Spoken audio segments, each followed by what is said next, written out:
Welcome to Mortification of Spin, a casual conversation about things that count, with Carl Trueman and Todd Pruitt, a podcast of the Alliance of Confessing Evangelicals. Let's join this week's conversation.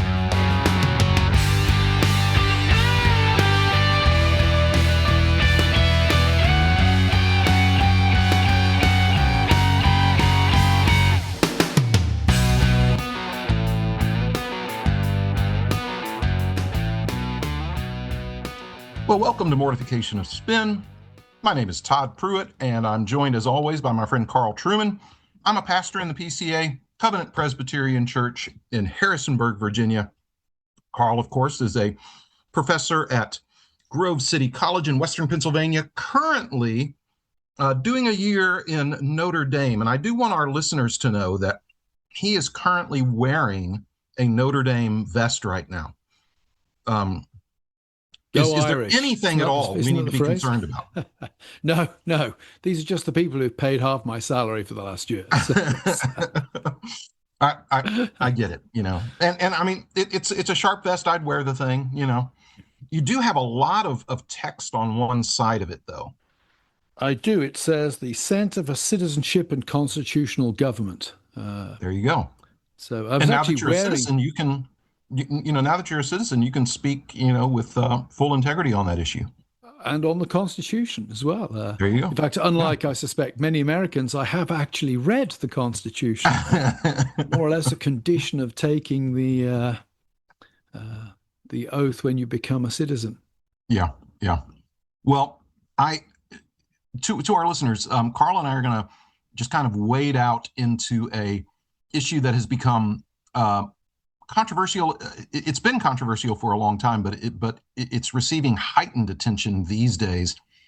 And that is talk a little bit about Jews and Israel, talk a little bit about the rise of anti-Semitism, but also talk about what Scripture seems to indicate about whether or not there is a future for Jews. And I want to get into that in just a little bit. But first of all, Carl, one of the things you and I mean, we've talked about our concerns about the rise of the alt-right or whatever, title they're being described as now. You've got people like Tucker Carlson and Candace Owens and unfortunately Megyn Kelly. You've got outright bizarre little trolls like Nick Fuentes and others, but a substantial online influence that has had a corrosive effect, particularly among younger men, who kind of hop, skipped, and jumped quickly over mainstream conservatism into this kind of very angry, isolationist, conspiratorial sort of trough, and as a part of it, it seems that anti-Semitism is just one of the features. It's not a bug; it's a feature in this movement, and it's difficult to watch because over the years, conservatives had gotten better and better about removing anti-Semitism from the movement, and it was becoming more of a feature of the political left, and it still is in a lot of ways.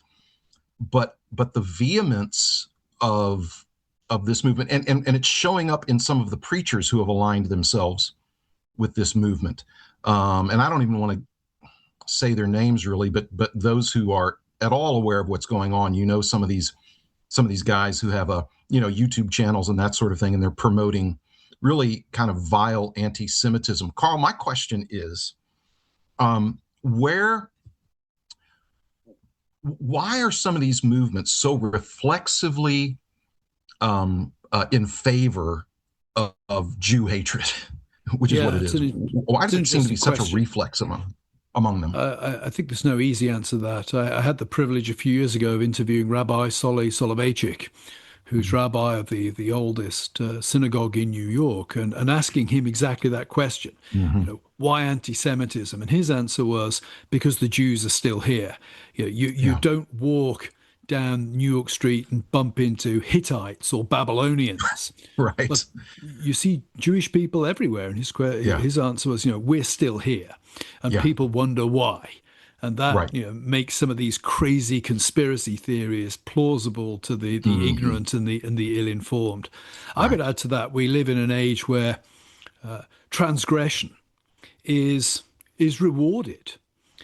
Yeah. And you pointed to YouTube. When you think of social media even provides, not only does it provide reputational rewards in terms of clicks and downloads, it can even be monetized these days. And I think, okay, that's transgression. Well, the thing about transgression is yesterday's transgression is today's orthodoxy. So Yeah. it keeps getting more and more extreme. And for people of our generation, Todd, what was the last great taboo? Pretty much all the sexual taboos have been Right. swept away. What's the Yeah. last great taboo? Well, saying good things about Hitler and being Yes. anti-Semitic. And Yes. therefore, I think, a lot of these, I regard them as rather pitiful internet people in many ways. They build cheap reputations through trashing Jews, and it's clear what the game is. They're simply in the Yeah. game of building lots of followers and resonating with the spirit of a transgressive age, where this is the last great transgression. Yeah. It's not very courageous, of course, because they do it online, and online is a very Right. safe environment to do it. Risking being punched in the face by somebody when you transgress online. But this largely online anti-Semitic phenomenon on the right, I think, is to do with transgression. It's to do with boosting of the self, maybe even the monetizing of one's presence there, and it's simply the latest iteration of a transgressive imperative or dynamic that's been going on for at least a generation now in different areas. And what's interesting also is, particularly troubling to me, is that the preachers who have been advancing this kind of new anti-Semitism are associated with, in at least a broad way, with Reformed Christianity. They're highly critical of dispensationalism. Yeah. And these are guys who are Doctrines of Grace guys. Some of them are Presbyterian. Now they're not members anymore of NAPARC churches, mainstream conservative. Some of them have been excommunicated. But it's given fodder, unfortunately, to those who hate Reformed theology to say, see, that's where this reform, that's where this, quote, replacement theory goes to. It goes to anti-Semitism, which of course is a non sequitur, but I understand why they would want to make that play. Yes, and I think, of course, we have to be honest and say, Presbyterianism, certainly in the United States, has a somewhat ignominious history on the race question. So it's not as if the accusation of, you are intrinsically racist is without plausibility historically. I don't think it's true, but it certainly rings. It has a plausible ring when you see the history of how Presbyterianism or many Presbyterians were deeply entwined in the racial slavery quotes of the 19th century. century. You can pull up quotes. You can find old sermon manuscripts and that kind of thing that read in ways that a lot of us look at today and say, "Oh, why did he write that? Why did he make that connection?" For sure, yeah. And of course, that ties in with people like myself, cut our teeth in the scholarly world by arguing we need to retrieve classic doctrine of God, classic Christology. Well, you're now getting those saying, so why don't we retrieve their understandings of race as well? Exactly. And that's, on the surface, that sounds a plausible thing. My response to that would be, well, I think retrieval ecclesiastically has to take place through the lens of the confessions. It's not just some guy wrote something 300 years ago and therefore I can legitimately retrieve it for today. There has to be a critical lens through which one retrieves these things. But again, the argument for retrieval has a rhetorical plausibility to it in the current context. Yeah. And one of the things I've heard, of course, is from some of these guys and their online presence is, they've really now championed Luther And of course, they want Luther's later writings on the Jews. They didn't so much like Luther's earlier writing on the Jews, but his later stuff they like. And I even heard one guy describe it as well. Luther, as shouldn't we expect that later in life was the time when he was wisest? Which of course we know is not always the case. It's not always not with Luther, no, and you don't have to just look at his stuff on the Jews to think that. Yeah, I mean, right. Good. Yeah, I think there's when you know something of the historiography or the history of Luther, his later stand on the Jews clearly connects to, I think, events that are going on in the Reformation and towards eschatological frustrations that he feels that we can come to in a few minutes. But I'd also throw in the caveat that, anti-Semitism of a form we find it today is really galvanized in the 19th century. There are certainly evidence that in the late medieval and early modern periods, we're seeing the emergence of what will become a sort of race-based theory of of humanity. But really, for Luther, the issue with the Jews is a religious one. Are they Christians or not? That's the issue. And even in his later, hateful stuff on the Jews, he's not really thinking in the racial categories of say, the Kinists today or the various advocates for racial purity. By the way, I'm always amused that, Adolf Hitler's a good example of this, at how physically mediocre so many of the advocates of the master race are. They're all about 5'3" tall and weigh maybe 110 pounds or something. There is a sort of a strange dimension to this that perhaps speaks to a psychological dimension. Well, you had Hitler himself and Himmler. You had Ernst Röhm, who had issues in his love life, let's say, and on it goes. I mean, I read Richard Evans' book, Hitler's People, and it's a great, there was like only one or two of them that might pass Hitler's own test, Reinhard Heydrich, who is perhaps the scariest guy of the lot. He may have passed, but if you look at the dock in Nuremberg, I don't think there's a single representative of the master race there. By their own standards. Exactly. But anyway, going back to Luther and the eschatological frustration, of course, one of the things that the Luther of 1523, who writes that Jesus Christ was born a Jew, which is in some ways a remarkable pro-Jewish treatise for the time in which it's written, Luther expected the Jews to be converted. He thought the Reformation was the great revival at the end of time, and he expected the Jews to be converted. And that takes us, of course, in a more positive direction to what does Romans 11 mean? And because I'm asked a lot by folks for good reason, because the popular teaching in the United States since the early 20th century, the most popular way to kind of frame the Bible's narrative and look at the future is dispensationalism. And of course, there's gradations of dispensationalism. There's a radical kind of dispensationalism, like you have with John Hagee, who's having his best life now, by the way, with all this Iran stuff. He's the radical kind of dispensationalist that says Jesus only came to save Gentiles. Jews are all going to be saved because they're God's people. Now that's dispensationalism, but it's not the dispensationalism of, say, Charles Ryrie or John MacArthur. Absolutely not. But that said, in general, dispensationalism holds that there's a future for the Jews. You look at Romans chapter 11, and it really seems to indicate that.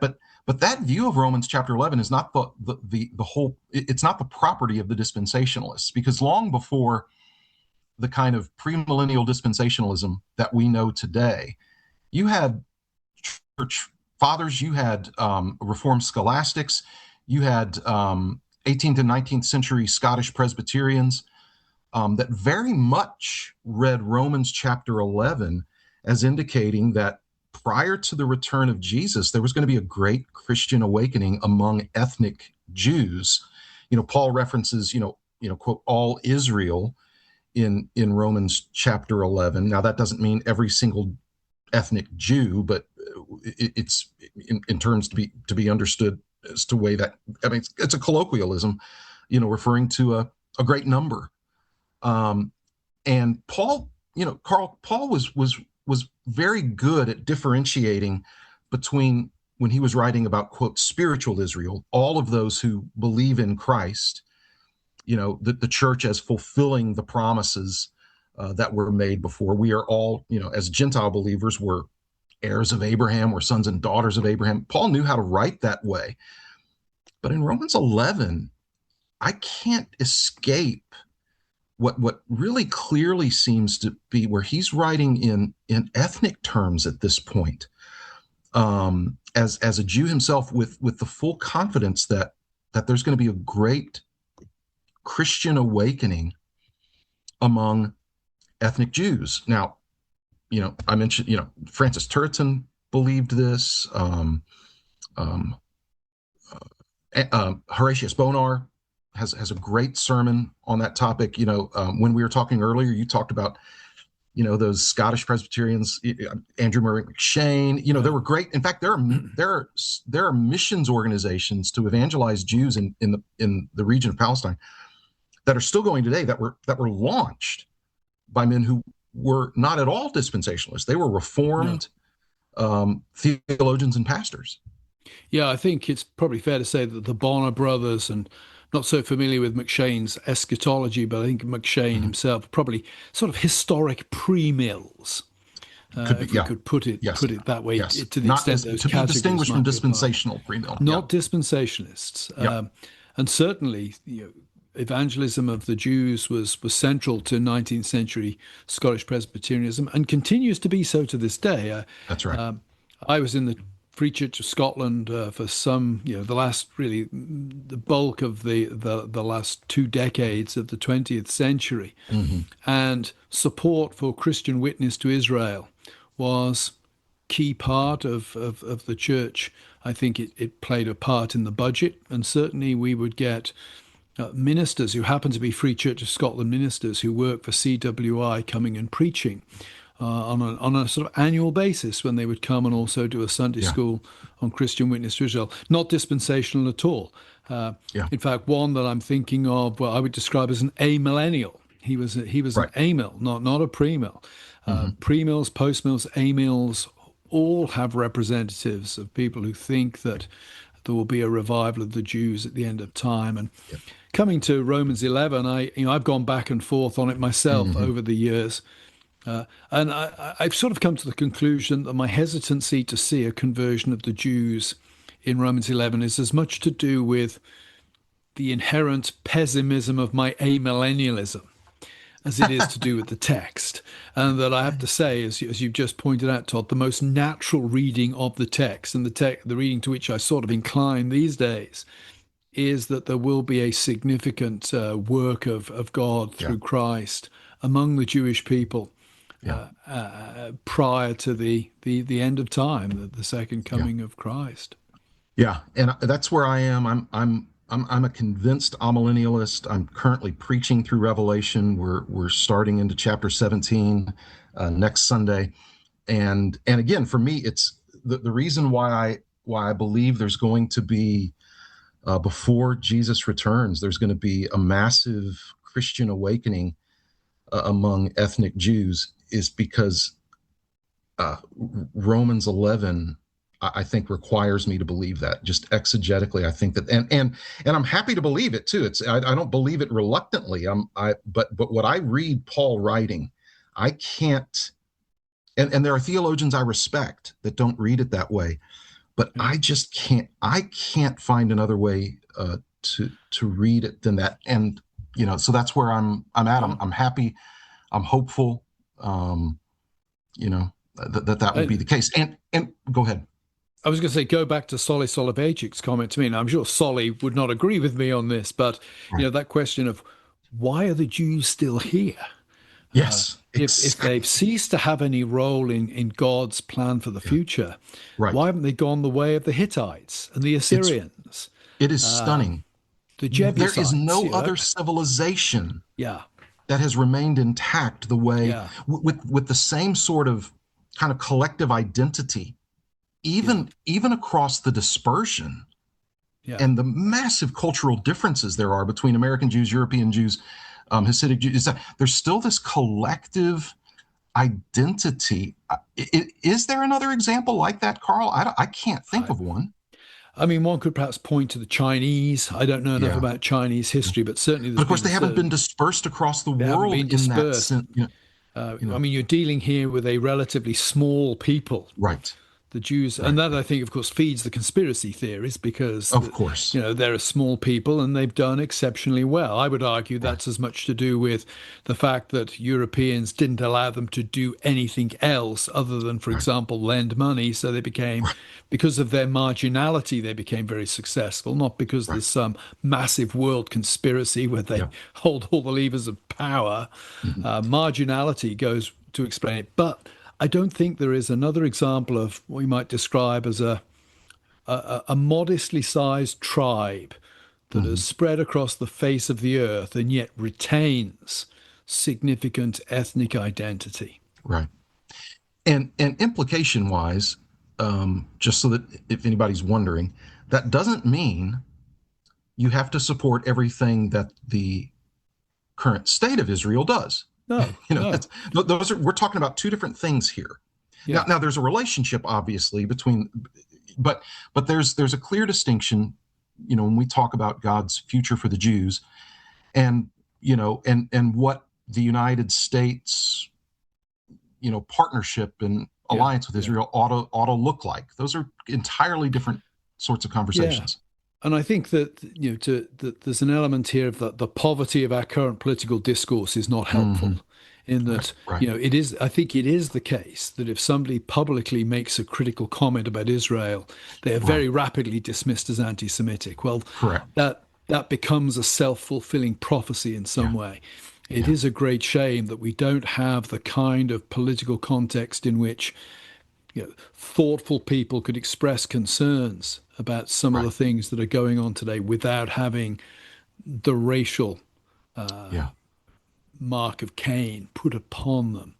So I do think you touch on something important there. Though, having said that, I must say, Israel seems to me, if I had to live in the Near East, it would be the only country that I'd be interested in living in. Of course. Yeah, absolutely. One of the ways I explain it to people who ask me at church is, hey, listen, if you want to ask, if you want me to talk about whether or not I think it's a good idea for the United States to be a strong ally of Israel, I'm happy to talk to you about that.